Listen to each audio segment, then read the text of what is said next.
वैदिक मंत्र का उच्चारण कर रहे थे, पूज्य बाबा जी हाथ से दे रहे थे और उस क्रिया को हम लोग संपन्न कर रहे थे। बाद में कैंची मंगाई गई, कैंची लाके के बाबा जी की लंबी लंबी दाढ़ी काटी गई और महाराज जी की गोद में डाल दिया गया। बोलो श्री गुरु महाराज की। इस तरह से बाबा जी के जीवन काल में महाराज जी के साथ एक तो समाधि याद है, और मैं जब भी नीचे जाता हूँ वो स्वरूप मुझे नजर आता है। जब महाराज जी को बैठाया, महाराज जी पूर्वाभिमुख बैठे, इस अग्निकुंड पर पूज्य बाबा जी खड़े थे, उत्तरामुख स्वामी जी थे और नीचे हम लोग सब कर्म काट किए। और एक स्थूल समाधि पूज्य बाबा जी के कमरे के में है, जो गेट के साथ है, वो ब्रह्मलीन समाधि है और यहाँ जीवित समाधि है। और गुरु महाराज जी की समाधि भी जागृत समाधि है, क्योंकि महाराज जी का शरीर जब शांत ओम की ध्वनि गूंजी और उस समय महाराज जी के पलंग के साथ था, ऐसे लगा जैसे पूरे बिल्डिंग में बिजली कौड़ गई, बिजली की तार कौड़ गई, पैरों में करंट लग रहा था और नीचे दौड़ते ले गए बाबा जी, स्वामी जी थे। हमने कहा महाराज जी लगता है कुछ हो गया, क्या जो होना था हो गया। महाराज जी अंतिम समय ओम की ध्वनि करी और उसी ओम को हम परिपाटी के रूप में, सनातन वैदिक परंपरा के रूप में हम लोग जपते हैं। ओम का उच्चारण आप जीवन में जरूर किया करें। महाराज ने अंतिम समय में ओम का उच्चारण क्यों किया? महाराज जी अपनी युवावस्था में गीता अपने साथ रखा कर। गीता एक डायरी, एक कलम, लंगोटी और एक गल थी, बस। तो गीता में शरीर छोड़ने का विधि थी। भगवान ने कहा है कि ऐ अर्जुन, जब भी किसी जीवात्मा को या प्राणी को शरीर का परित्याग करना हो तो क्या करना चाहिए? जैसे जाने से पहले आप अटल जी सफर के लिए तैयार करते हो कि नहीं? होशो हवास में करते हो ना, तौलिया हो, ब्रूस हो, पेस्ट हो, नहाने का कपड़ा हो, यानी सफर की सारे सामग्री आपको अटल जी में पैक करना पड़ता है। ऐसे जहाँ महायात्रा में छिप जाता है तो उसको क्या चाहिए? क्योंकि महाराज जी प्रस्थान किए हैं, न कि वो किए। संत लोग या हम लोग भी विचार करें कि वर्तमान का कभी नाश नहीं होता।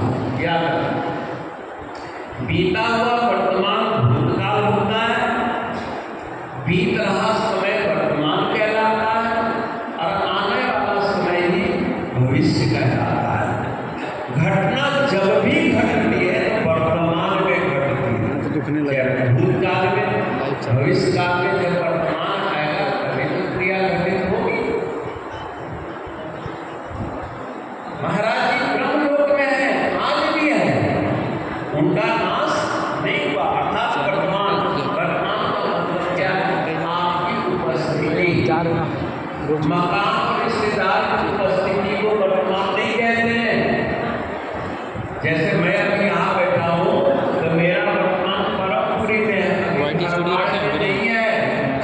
आप सबका वर्तमान परमपुरी सत्संग भवन है, आपका मकान, दुकान, घर की दफ्तर नहीं है, वर्तमान यहाँ है कि नहीं? क्योंकि आप यहाँ मौजूद हैं। इसी तरह से शरीर का त्याग करके जब आदमी देव लोक में जाता है, वैकुंठ लोक में जाता है अथवा स्वर्ग लोक में जाता है, जहाँ कहीं भी जाता है वो वहाँ मौजूद है। यथो रूप में, जैसे अभी आप घर में थे तो इसी रूप में थे, यहाँ है तो इसी रूप में, जब जाएंगे तो इसी रूप में नहीं। वर्तमान का नाश अर्थात प्राणी का नाश कभी नहीं होता। प्राणी का आवरण जो है, शरीर जो है, ये बदलता है। कृष्ण ने गीता में कहा जब इस शरीर का त्याग करना है तो रोना मत। बच्चों को कपड़ा बदलवाइए ना तो रोते हैं, क्योंकि वो अज्ञानी है, असमर्थ है, असहाय है, अपने श्रृंगार रहस्य को नहीं जानते हैं। इसलिए छोटा बच्चा कपड़ा बदलवाते समय, नहलवाते समय चिल्लाता है, रोता है, तड़पता है। ऐसे अज्ञानी प्राणी जो है जब शरीर का त्याग करते हैं तो रोते हैं, हाय अब क्या होगा, अरे कुछ नहीं होगा, जैसे अभी हो से कल भी होगा। लेकिन शरीर छोड़ते समय एक तो मन बुद्धि चित्त का चेतना खत्म नहीं होनी चाहिए, समझे? मरते समय मनुष्य को बेहोश नहीं होना चाहिए। आप समुद्र में या नदी में छलांग लगा दिए, बाढ़ आ गई तो तैराकी मन से कभी विचलित नहीं होता, कभी तो तैरता है। अगर वो घबरा जाएगा तो डूब जाएगा। शरीर क्या इसमें क्या करना? सर्वद्वाराणि संयम्य मनोहृदय निर्विजा मूर्धनि ध्यायात्मन प्राणे स्थितो योग धारणं प्राणेन चेतन ओम इदेकाक्षर ब्रह्म व्यारणं स्मरण यह राति विजन्ति हमसे आती कर्मां गति। अर्थात इंद्रियों के सब द्वारों को रोककर भ्रू मध्य यानी भौं के बीच में आज्ञा चक्र में प्राणों को स्थित करें, चेतनाओं को स्थित करें, नित्य गुरु महाराज जी के ध्यान स्वरूप का। और वो कैसा? ओम इदेकाक्षर ब्रह्म, गुरु साक्षात पर ब्रह्म। गुरु साक्षात ब्रह्म है, ओम साक्षात ब्रह्म है। ओम का उच्चारण करता हुआ इस शरीर का त्याग करें। अगर मानो ओम तुम्हें याद नहीं रहता है तो क्या करें? तो बोले ओम की जगह पर मुझे वासुदेव का स्मरण करता हुआ तो शरीर का त्याग कर। तो क्या होगा? मानोगे क्या? तो मुझे प्राप्त हो जाएगा और मेरे को प्राप्त हो जाएगा। इस अशाश्वत संसार के दुख रूपी सागर में तेरा जन्म नहीं होगा, नहीं होगा, ये मेरी गारंटी है। इसलिए सतगुरुदेव महाराज ने ओम की ध्वनि करते हुए जय गुरु हरिओम का जयकारा करते हुए महाराज जी गए। हमें भी जब भी शरीर का, क्योंकि शरीर तो नश्वर है, शरीर को छोड़ना ही छोड़ना है। आज नहीं 50 साल के बाद, लेकिन 50 साल के बाद की तैयारी आज से ही करते रहना चाहिए।